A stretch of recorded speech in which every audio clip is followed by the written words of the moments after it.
இந்தோனேசிய அதிகாரிகள் ரியாவ் மாகாணம், Malaysia, Singapore, தெற்கு தாய்லாந்து போன்ற அண்டை நாடுகளை பாதிக்கும் அடர்ந்த புகைமூட்டத்திற்கு காரணமான காடு கரிசல் தரை பகுதிகளை சட்டவிரோதமாக எரித்ததாக சந்தேகிக்கப்படும் ஒரு பெண் உட்பட 44 பேரை கைது செய்துள்ளனர்.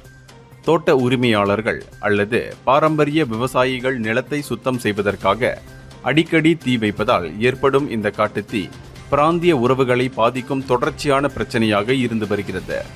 இதனைத் தொடர்ந்து நீதிமன்றத்தில் குற்றம் சாட்டப்பட்ட அனைத்து சந்தேக நபர்களும் சுற்றுச்சூழல் பாதுகாப்பு சட்டங்களின் கீழ் 10 ஆண்டுகள் வரை சிறை தண்டனையை எதிர்நோக்கியுள்ளனர்.